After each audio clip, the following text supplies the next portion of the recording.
Chet Holmgren, and I'm down to dunk. This is AJ Mitchell, and I'm down to dunk. This is Alex Crusoe, and I'm down to dunk. It's like baby bottle pop. Yeah. Mm-hmm. This is Adam Flagler, and I'm down to dunk. Hey, it's Isaiah Hartenstein, and I'm down to dunk. This is Cason Wallace, and I'm down to dunk. I can't spell Lucas. Hey, how do you spell Lucas? How do you spell Lucas? This is Lou Dort, and I'm down to Dort. This is Nikola Topic, and I'm down to dunk. This is Dylan Jones, and I'm down to dunk.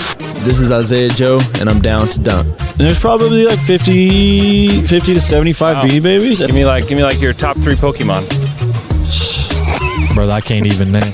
This is Jay Will, and I'm down to dunk. Sometimes the way his brain works is it leaves a lot to be desired. This is Kenrich Williams, and I'm down to dunk.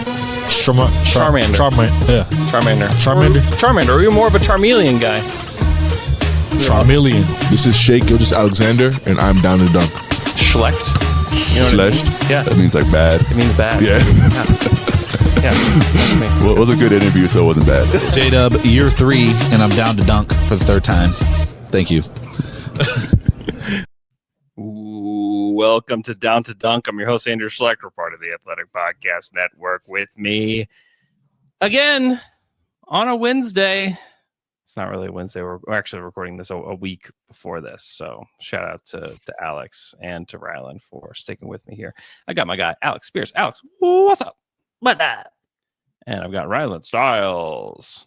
Greetings and salutations, dunkers. Dunkers. Hello, dunkers. Okay, we are continuing our Reddit AMA. Thank you to the great people at R-Thunder. Let's see. Next question comes from Goose Gang 412. How many towels can fit on Nick Gallo? The number seems to be infinite right now. I wish Shea would have stopped him. I know. We're still learning what you can do, you know. So Collecting data points. They need to continue their experiments and see how far they get. That's right. I do wonder, like, were the towels moist or were they fresh, or how did it feel on the? It looked fresh. Yeah, I saw they had like a stack of folded ones. Yeah. So shout out to the guys for taking care of old Gallo, but could have even been warm, honestly. Ooh, a warm towel on the old noggin. That would feel good. Yeah, it's certainly possible. Okay. Next question. You ever go to Sports Clips and they have that warm towel feature? Oh, yeah. Baby. Do you go to Sports Clips? Yeah, I'm a sports clipman. Yeah. Okay. Very nice.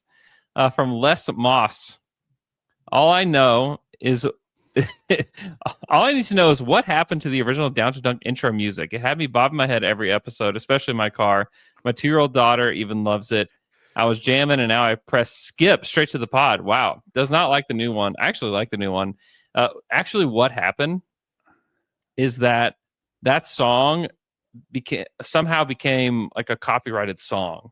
And it originally was not, and then it became one. And then once I would put it on YouTube, I would immediately get a kickback from an email from YouTube saying, "Hey, you can't use this song," over and over again. And so I had to change it. How did it go again? I'm like almost remembering it.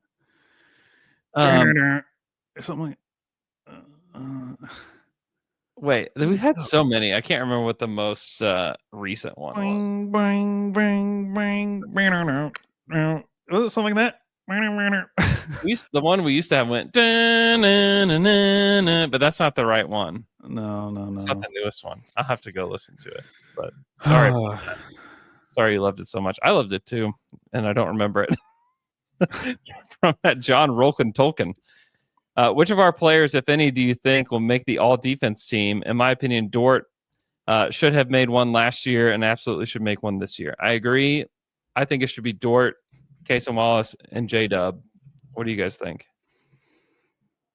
Yeah, Dort for sure. I do wonder if like Shea will get on one, just because you saw Matt Moore like going scorched earth for the entire week about like he defends the most possessions and lets out the fewest points, and it's like, yeah, okay, so maybe Shea gets a nod like because of the metrics, but Dort for sure. I think Cason should be on there, and I think the Dub for sure should be on there. I would settle, like, not to be greedy, I would settle for just Dort and J-Dub. Andrew's not settling. I would not. He's settle. not a settler. Andrew, I would not settle. I mean, it doesn't have to be Kaysen. It could be Hartenstein. he wants the 2016 Hawks, where the entire starting lineup. Yes. There's precedent for such a celebration of a team. was that 2016 Hawks? I can't remember. I don't know who it was either. Great team. It was a great team. But yeah, I don't. Yeah, they absolutely Hawks. deserve to be celebrated like that. There should at least be 3. If you have the most historic defense in the history of the NBA, yeah, celebrate them. Give them 3 spots. I will say I do agree with J-Dub that there should be 3 all defensive teams. It's just kind of silly that there's not. Yeah, it is. It's a little strange. It's also just a lot of voting. I think maybe Voter fatigue. We've heard about that. Voter fatigue just in that year, just in the votes themselves. I do not agree that there should be 2 awards for DPOY. I think that voters should just be smarter and not always just default big, but there shouldn't be 2 different awards. Yeah.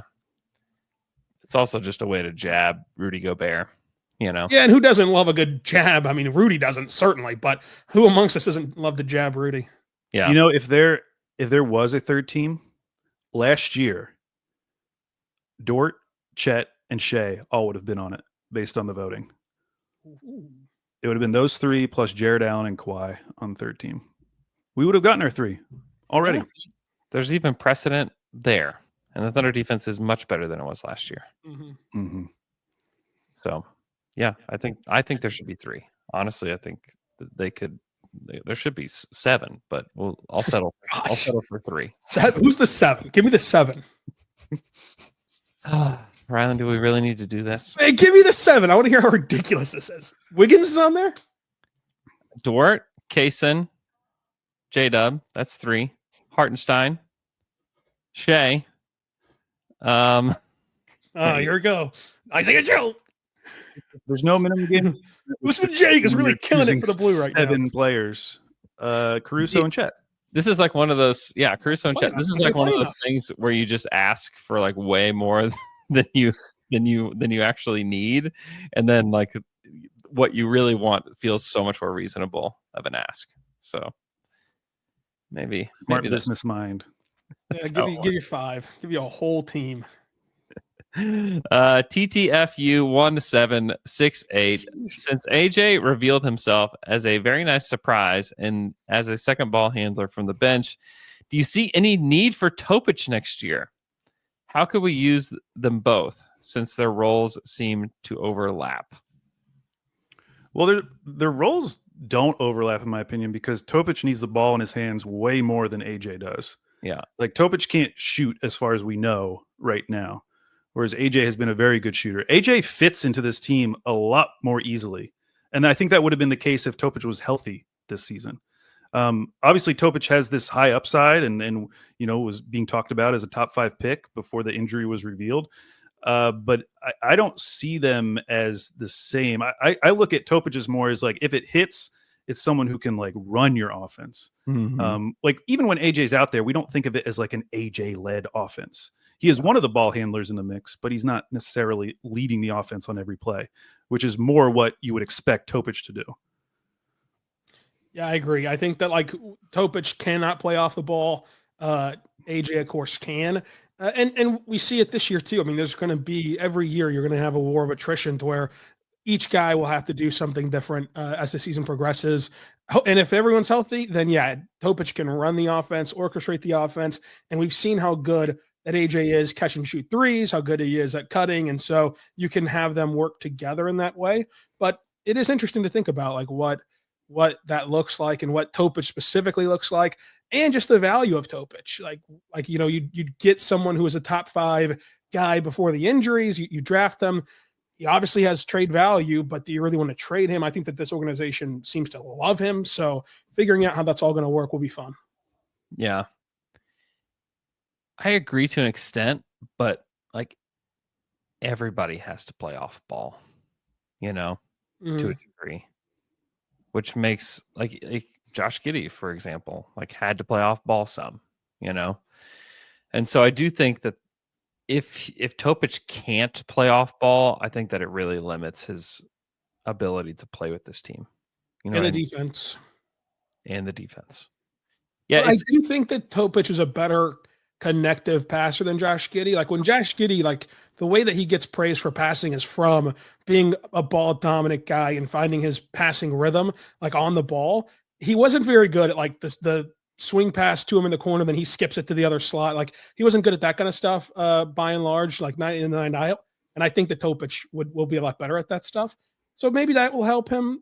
He can find his ways to make an impact as a passer off the ball, which Giddey struggled to, partly because of how people were defending him, not just his own skill set. But I don't know. We'll see. Yeah, I was going to say Giddey struggled with the skip pass because there was no pass to make afterwards because everybody else was being defended. You know, I think that Topic is a better rim finisher than Giddey. That'll help. Yeah, I think he probably just has better touch overall. Mm-hmm. And if he can make a corner three, which that would be a big deal. It depends on who you talk to. Like some people really believe he'll be able to shoot it. I don't know. I mean, like big if that hit, then that'd be big. Like that would change kind of how we're even talking about this. Yeah. I do believe he could do it, but yeah, we'll see. It'll be a weird puzzle piece to try to fit into next year's team. And it starts in Summer League probably. I mean, you would imagine he's going to play Summer League if he's healthy. He just needs to get on the court. Definitely. Especially if they're coming off a playoffs where they don't win the championship, which is probably the most likely scenario. Like bringing a player on who instantly becomes the only guy you can target. Mm-hmm. You know, like he would be the only guy opposing teams could target on this team consistently. Yeah. And trying to find minutes and trying to find ways to develop him in that context of a team that's if they don't win the championship is going to come back really hungry and probably pissed off depending on how it ends, wanting to prove something. Trying to fit a player like that in is just going to be a real challenge. Yeah. Cowboy man, be a challenge defensively. We're going to see Cleveland obviously again, but like the way that they can stagger Garland and Mitchell as two scorers, two on ball guys. If they get staggered into minutes that Topic is in, he's going to be put into every single pick and roll on the floor and get called up to the ball. And if he's not able to defend, then that's an area like what I was saying could kill you. Whereas right now, there's on either group, there's no one to really pick on and call to the ball every single time, and that would really change things. Mm-hmm. Yeah, it will be so interesting because he's clearly like one of those players that has this high upside. And there, if you ask certain people, like some people think like the upside is through the roof. Some people don't believe in him, you know, as a player that could work in the NBA. So it's just going to be really interesting to see how that plays out. And does he play big minutes for the Thunder? Like, I can't imagine that he could play big minutes for them. And then if you give him like 10, 12 minutes here or there, or he's playing during blowouts, like how do you develop it? It's going to be, I really don't know how Mark will handle it. I don't know if the Thunder would put him with the blue because, like, I think that they should because they like whenever they send guys to the blue, I always ask like Cam and Mark, why are they there? Like, what are they working on? And recently, like for Dylan Jones, it's been he's got to learn our system skills. Like, you just can't learn those skills without playing. We can't play him in the NBA. Like, you've got to figure out how to play within this system. I think that Topic will have to learn the system skills, and it could lead to some OKC blue ball and fun blue action.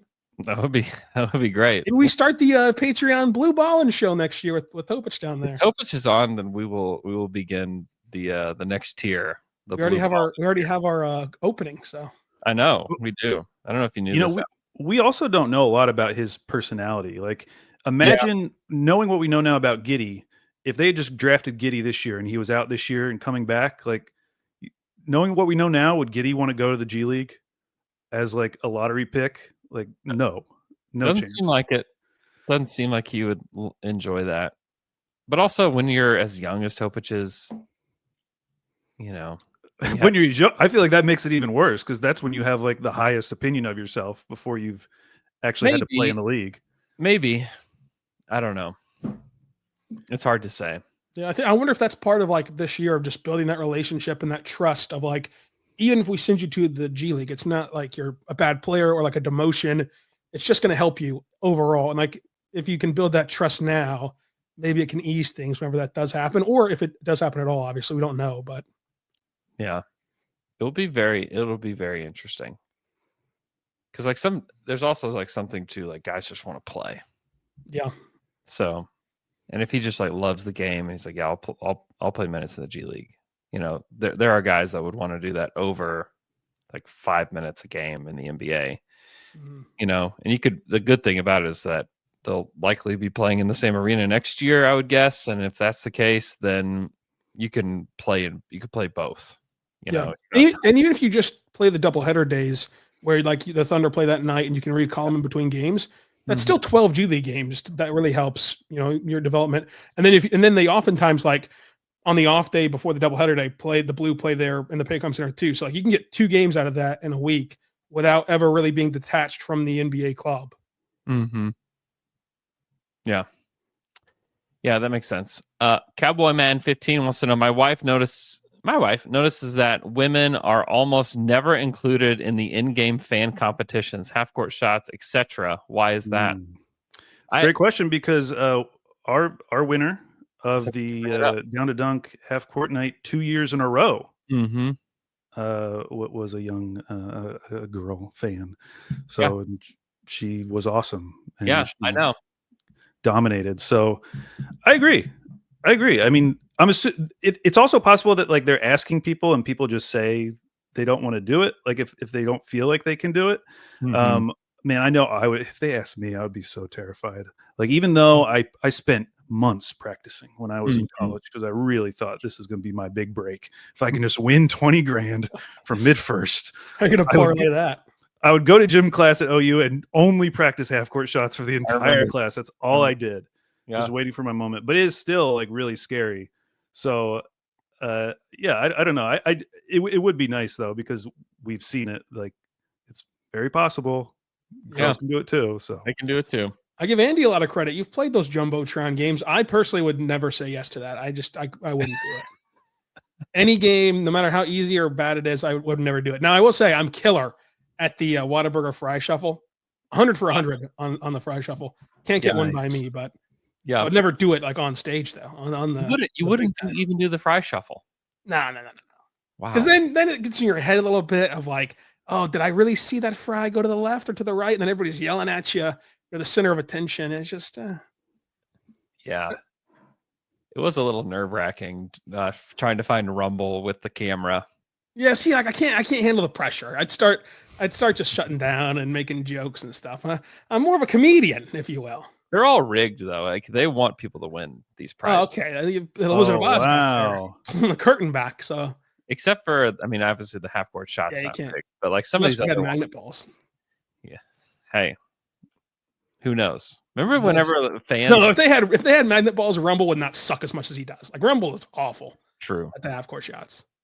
But you maybe only use the magnet ball like every once in a while, just so that you know that he could make it. Like you don't use it. You know, Andrew. Now you've got me thinking, because the big games Rumble does make it. Like he made it against the Celtics. Yeah, like I know. He makes it for the big games, and he's just awful in the other games.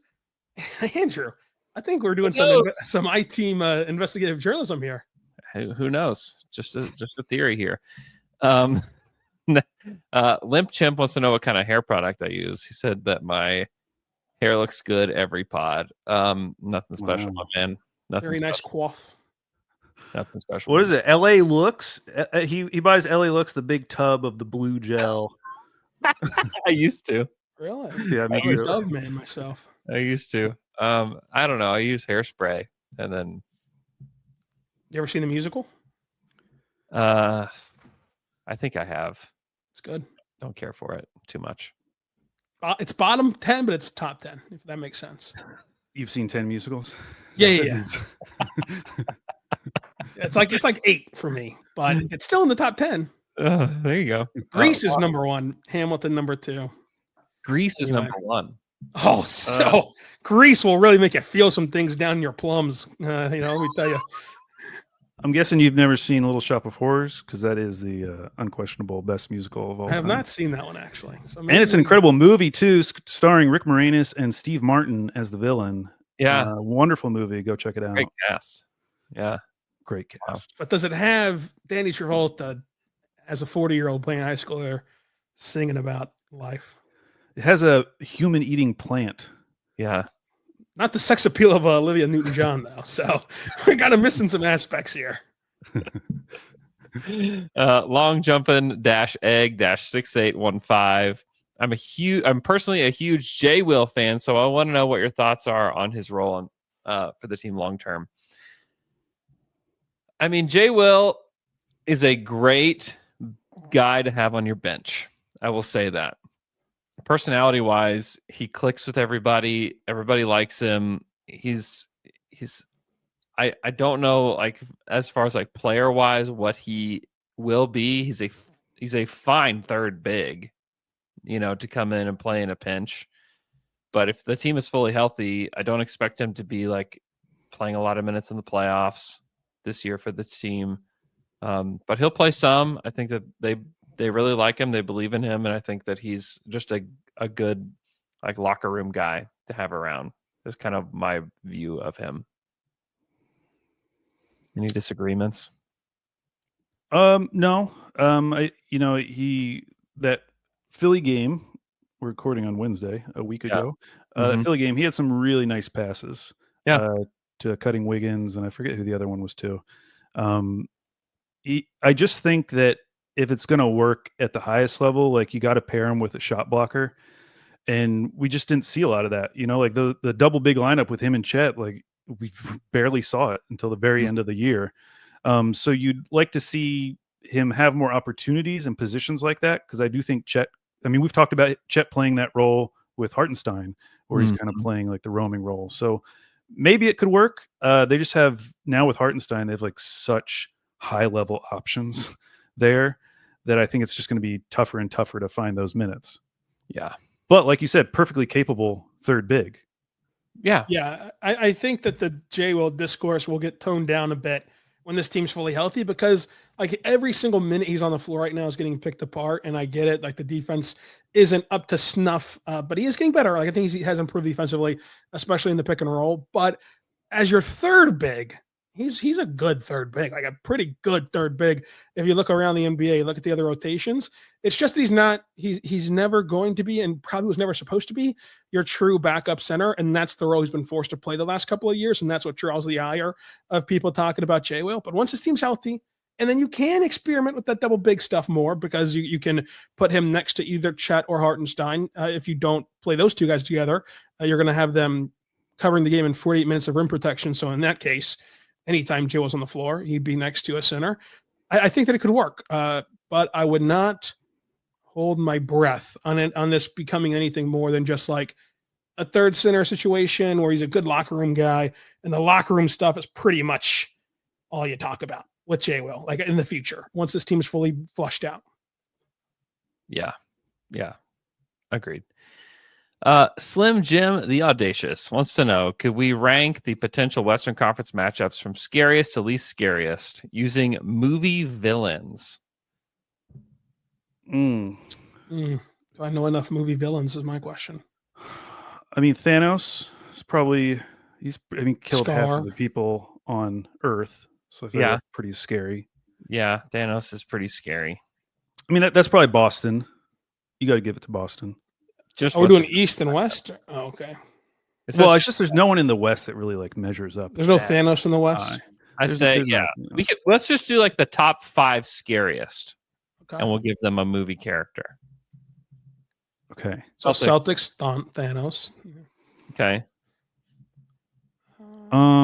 Who's next? Now Are the Cavaliers the next? I would say Cavs. Cavs. How do we feel about the Bucks? I mean, I'm not really scared of the Bucks. No. I'm not Okay. scared of the Bucks. Cavaliers. Who's the villain for the Cavaliers? The Joker? Yeah, that sounds good. Beatable, but scary and unpredictable. Yeah. Third? Are we on third? Who's third? I would say the Dallas Mavericks are Scar, because they're capable of killing your father, but you can always out-tact them. Simba might come along, and Simba being Chet, the youngster might rise up and defeat Scar. Scar. Are you scared of Scar? I mean, when he kills your dad, it's a pretty scary situation there. Okay. All right. You want me to go throw your dad off a cliff and see if you're not scared or what? Could try it. Who knows? I wouldn't do that. I love Mr. Schlecht. Never met him, but Who is Gollum? I don't know what that means. But Which team is is that Gollum? good? Is that above Scar or below Scar? Is Gollum do we consider him a villain? I'm on best movie villains, and he's number 11 all time. Oh, who's the top? Who's in the top 10? Darth Vader, the Joker, Vader. Loki. What about Darth Vader? Loki's a good one. Yeah. I Hans feel like maybe Gruber. the Mavericks are more like Loki. Yeah, I could see that. It's kind of annoying. Very annoying. You know, Loki's pretty annoying. More powerful than you want them to be. Yeah, like you shouldn't have this kind of power, PJ Washington. Loki. Yeah. Voldemort. We haven't named the team Voldemort yet. Yeah, who is Voldemort? I don't know. Maybe the Celtics should be Voldemort. Are they above Thanos? Honestly, I think that the Warriors, like the 2017 Warriors, were probably Voldemort, where you didn't even want to talk about them because it was hard to talk about the league without talking about them. But like, if you talked about them, then it just was like, okay, then what are we even doing here? Similar to Voldemort. Okay, Denver Would have been a good spot for the Joker, but I think we used. Yeah. Well, yeah, we could switch it. A Joker. Yeah. Okay. We need a fifth team, or is that our fifth team? Where are we at? We're at 4. We have Celtics with Thanos, the Cavaliers, which I want to rename. The Mavericks are Loki. Denver's the Joker, clearly. I'm still rooting for Scar, but I don't think I'm going to get Scar. What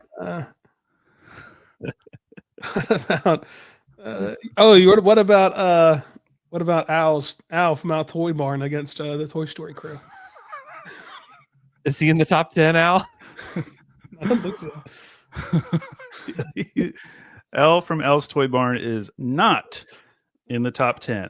Disrespectful. That would probably be like an older team that thinks really highly of themselves. Probably the Lakers. Yeah. Yeah. Lakers are Al's Toy Barn. Oh, you know who Agent Smith from The Matrix should be the Cavaliers, just because they have a very deep roster, and you never know who it's going to be. That's going to get you. What about I think the Michael Myers? Rockets? The Rockets should be Sid from Toy Story 1 because they're truly evil. They are truly evil people. And then we could do the purple bear from Toy Story 3. We should just make this a Toy Story list. Yeah, this actually we should just done Pixar because that is I know those villains so much better. Yeah, me too. I've never seen half these movies. Have you seen Harry Potter? No. I've never seen Harry Potter. Have you, Alex? I saw the first one. I saw the last one. I read 4 of the books. That's something. Oh, You stopped? You didn't like it? Yeah. I was done. That's done. I've tapped out. All right. Oh, you know who's a good villain? That would actually probably work. Chick Hicks from Cars. Ooh, yeah. He is a racer that who guy. likes cheating. Who would that be? Who would that be? Who do I want to accuse of cheating? Who's the racer that likes cheating? Trying to think who's gotten hit with some tamperings.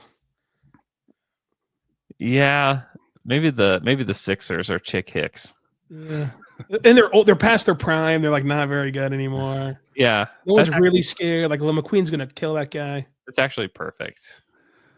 Because You know who's another good villain? Win, and neither will the Sixers. Randall Boggs. Do you know who that is? The Monsters lizard Inc., from Monsters Inc. Little slinky guy. Because he was very good, but he was like always number 2, and he was Yeah. always trying to scheme ways where he could be It's number true. 1. That's sort of like really Plankton good villain. across. Randall's shtick, that's for sure. Man, I feel like this could be a whole episode if I really spent time going through all the Pixar villains. And then we could do like which team would make you feel good to see him win and rank the best Pixar characters, period. Do that. Who would be the old man from Up that you really want to see him succeed and turn his life around? Well, I don't want to see any of these teams succeed. I know. Just Thunder. I'll make them the Thunder. Let's say the Thunder. Let's all be the Thunder. Smart dash shine dash 1719. Not that we need it, but what would you be willing to give up for Cam Johnson? Is he your top choice for somebody to trade for realistically? All right. So my pitch for Cam Johnson is a couple things. One, he addresses what in my opinion is an obvious need, which is high level shooting. Outside of Isaiah Joe, who we've talked about is in a little bit of a slump this year, they don't really have a shooter that you trust. And I felt this way going into last year's playoffs, and it kind of bore out. And I see it as the most obvious weakness. Doesn't mean it's the only weakness of the team. And again, we're talking about a team that is destroying the league, is 33-6 or whatever. So that's a caveat to all of this. They don't need to make a trade. Yeah. But as I talked about, I don't know if it was this episode or the one before it, like if you feel like you want to make a consolidation move, Cam Johnson checks a lot of boxes because he has size.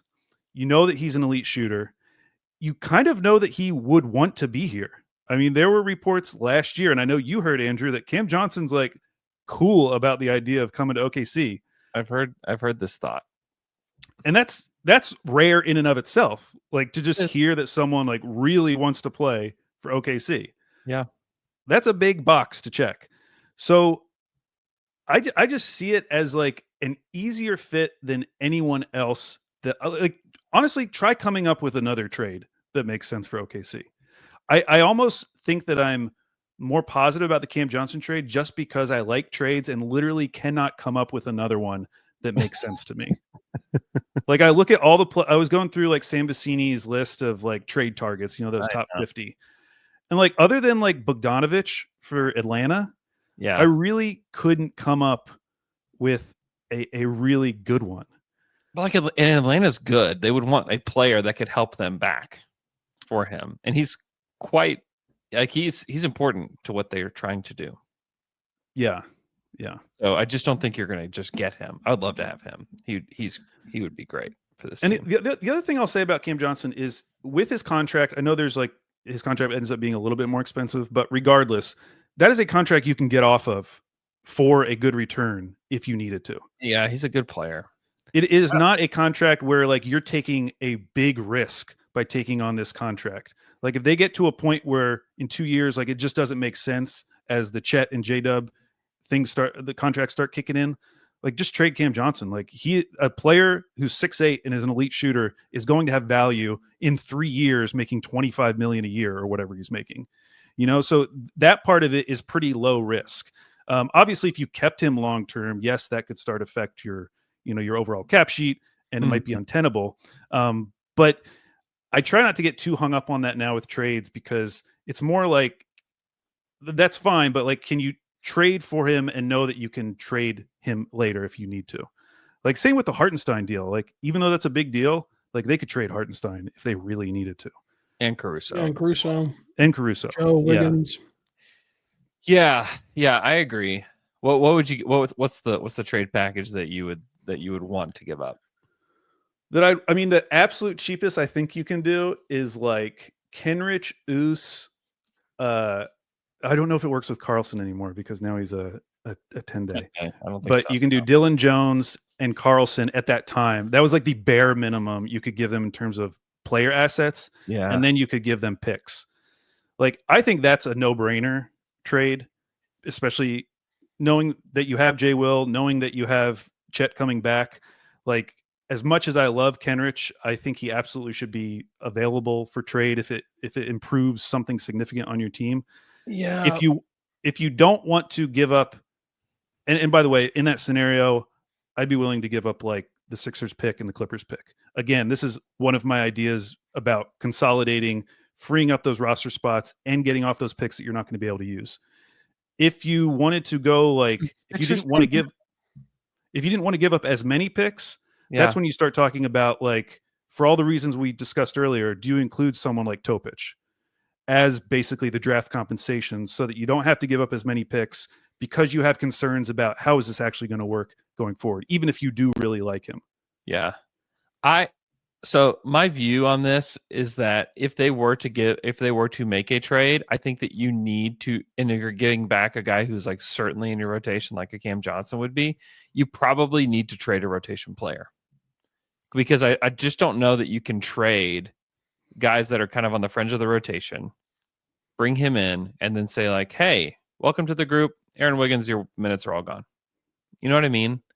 Mm-hmm. And so I just think that if you're going to bring somebody in and you're going to play him a lot of minutes, you might as well trade somebody who's already playing a lot of minutes. Because I just don't think it's fair to guys like Joe and Wiggins that have earned a spot on this roster and have earned NBA minutes for them to be sitting at the back half of the roster because you made a trade. I think that you might as well go ahead and trade them, let them spread their wings in Brooklyn and like continue their careers. I just think that it's to just like hoard all this depth. I think it's a little bit, maybe it's naive to think that everybody will just be cool, at the end of the roster. But the reality is, like, that's the future that OKC's heading towards, regardless of if they make a trade or not. That is OKC's future. Yeah, I mean, there will be players, but what I'm saying, like right now, like we're talking like the guys that aren't playing that are playing in the G League, like Dylan Jones and Oos, and you have a roster spot for Topic already, and you know what I mean? Like those, there's not like any consequences like to the chemistry, and I just think not. But I actually think it's easier with Wiggins and Joe because they already got their contracts. Like the guys playing in the G League, like they're fighting for their NBA lives. Like they want minutes because they literally need those minutes to stay in the league. Whereas Wiggins and Joe, like they're set up, like they're on very tradable contracts. Even if they aren't included in a trade right now, they could be included in a trade this summer, and it'd work out fine. Like I wouldn't worry about that as much, especially knowing like the injury history with this team.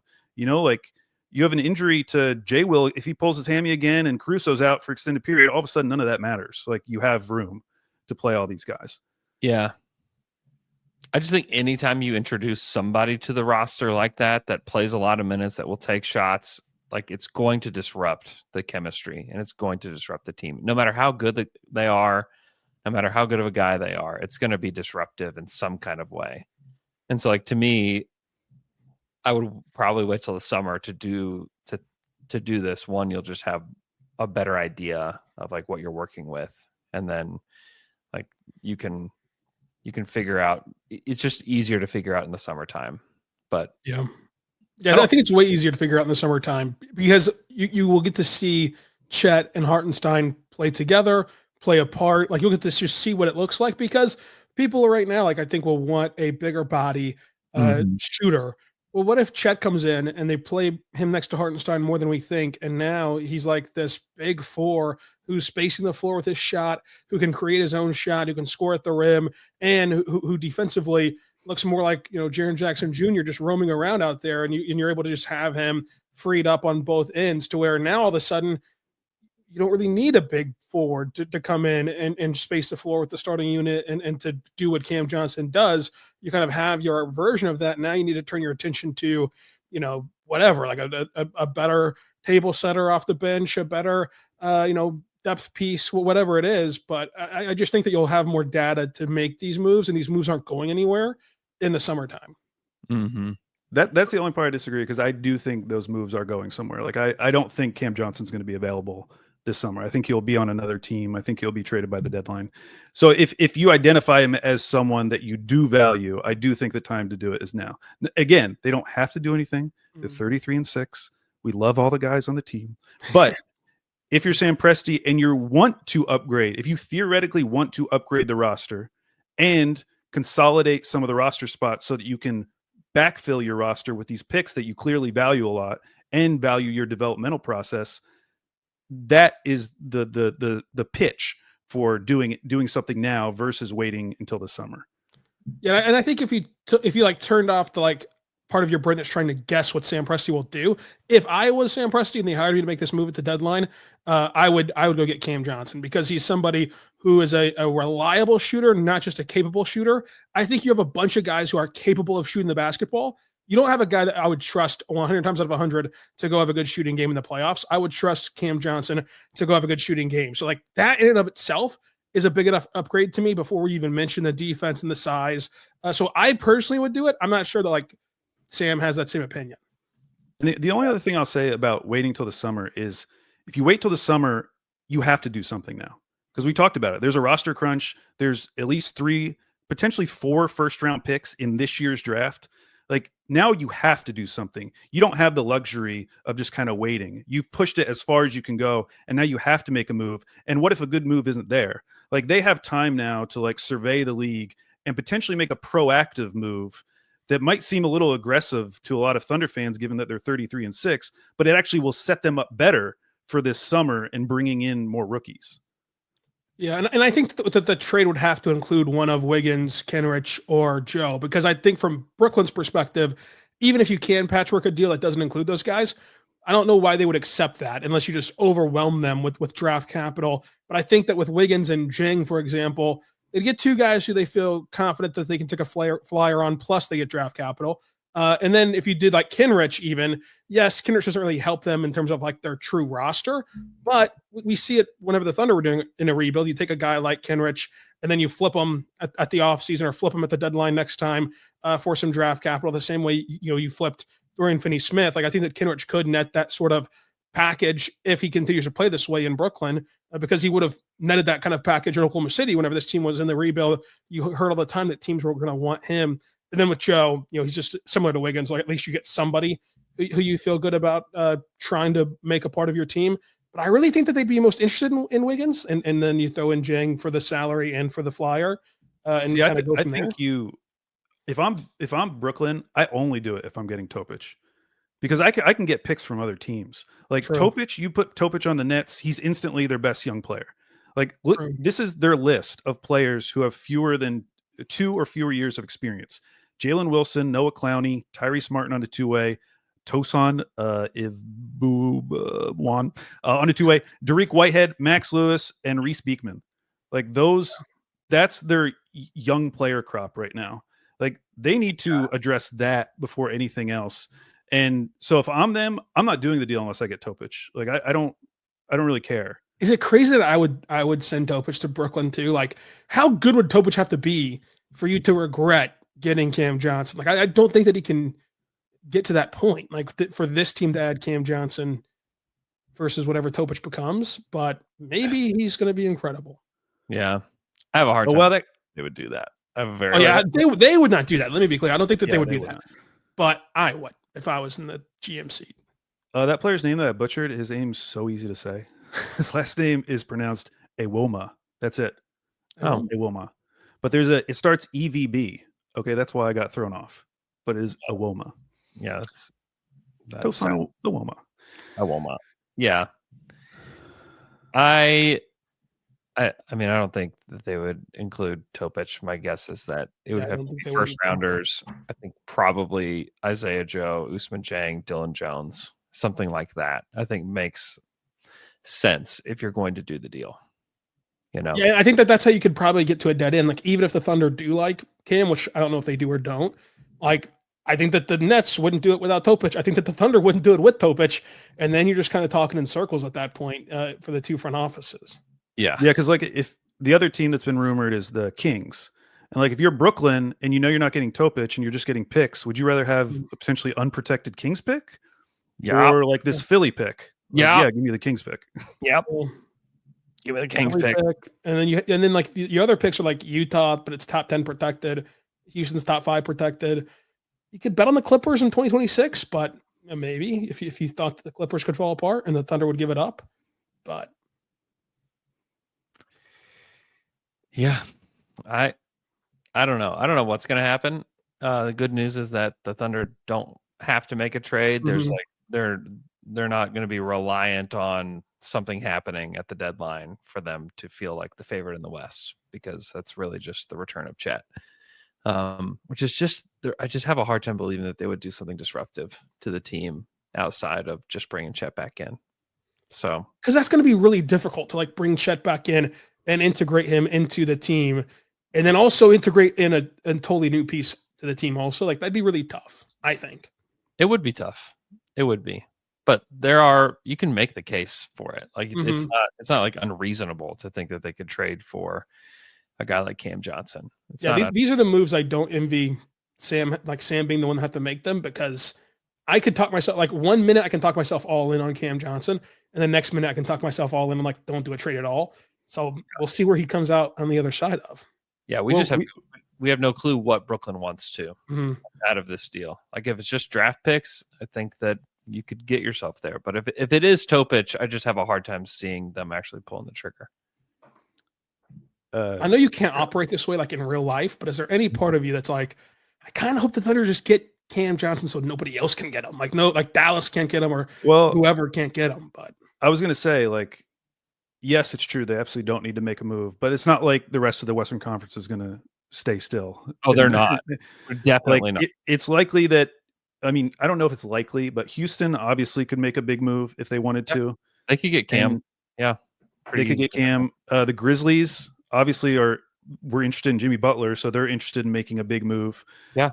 Like, it's possible that after the trade deadline, as good as we feel about the Thunder, we will also feel better about the teams behind them and look at them as much more tougher matchups come playoff time. Yeah. Yeah. And I mean, that's what happened with Dallas. Like Dallas remade their roster at the trade deadline. And so like things are going to change. Things will look different. We will think of these teams as differently after the trade deadline. Like that will happen. We got to run back the old villains rankings after the deadline. That's right. We will. I'm gonna have to upgrade a few. I know. Do the critic from Ratatouille. Yeah. We should do the Pixar villains one. We should. We really should. I could waste hours preparing for that pod. Waste hours. I will try to answer more of these questions on the actual Reddit posts. I think we answered like 7 out of 66. I have. Oh, give us one more. What if there's a really another good one in one? there? There's one more. Okay. All right. Let me find one more. Hey, there's a trade, but also it happened a week ago. Yeah, Josh Okogie's breaking news. He's been a Hornet for a week now, but that's honestly, who cares? It's a week ago. Never mind. Keep going. It is not a helpful deal. Let's see. With chat coming back, this is from Conquistadorcum. Okay. eBay. That just sounds. Yep. With Chet coming back soon and given the run the Thunder have been on, what do you think is the possibility of them winning 70 games? I think they're on a 69 win pace as of today. Super nice. I'm gonna say 3% chance. 3%. I mean, so things they have going for them. 5th easiest remaining schedule by opponent winning percentage. It's nice. They're very good. It's another thing they got going for them. Yeah, talented group up there in Oklahoma City. But 70. I mean, that basically means they have to be better than they've been so far. Yeah, and what's going against them is they're 6.5 up on Houston, like 6.5 up on the second seed. Like that can really render the last 5 or so games useless. Yeah, like are they motivated to win 70? Like is there significance to 70? Like they wouldn't. I guess if you're close enough to 70, you're close enough to getting 73, which would be tie the Warriors record. Yeah, but I don't know. We saw what that did to that Warriors team eventually. Yeah, and we talk about like the Thunder don't operate any certain. I don't know if they'd operate in a way that like they chase these wins at the end. They chase every win. It's 0-0, man. Yeah, but like I think that they would chase it with Ousmane Dieng. The only reason I would chase something would be to have the best record in the league, so I'd have home court advantage in the finals. But I don't even see them really being motivated by that. Like if Cleveland is like a game and a half up, in the last 2 weeks, they're just going to go all out, even if they're like 10 games up on the number 2. Cleveland may not make the finals. Exactly, that's the thing too. Right, yeah. Not only do you have a chance to not make the finals, Cleveland certainly has a chance to not make it. So like it could all be useless. Yeah. Paliorum wants to know. He says Gallo is great playing along, ignoring the post-game antics. What's he like in person? Does he acknowledge and enjoy the antics off camera? Same guy. He's great. He acknowledges it. He loves it. I was texting him about it after the big towel thing. I was texting him about it, and he is the genuine awesome person that you would hope that he would be. He's that and more. I'll say that. He's a great guy. And I hope that Nick doesn't mind me sharing this, but like just to show you how genuinely like nice he is and like thoughtful he is. Mm-hmm. So he knows I'm a big Elvis guy, which it's hard not to know if he like listened to me for 10 seconds. I'm a big Elvis guy. Yeah. And I woke up last week on Elvis's birthday to a text from Nick Gallo saying, "Happy birthday to Elvis. Like this rocks." And I was like, dude, you texted me like 8:00 in the morning. Happy birthday to Elvis. Like that just shows you like he knew it was Elvis' birthday, thought about somebody and texted them. Like that's pretty cool. And just a nice guy. Yeah. Just a genuinely great guy. Yeah. When he found out like about my injury and stuff, like he texted me like right away, just like asking if there's anything that he could do to help out. You know, I mean, just super nice. So And also didn't send us a cease and desist for the big dog. Sue. that's true. Which we appreciate. That's true. He actually took a picture with some Thunder fans. I saw He did. sent it over to. He did. Yeah. Gallo's the best. He's the best. Thanks so much for listening to the show. Hope everybody's doing great. We'll talk to you guys again on Friday.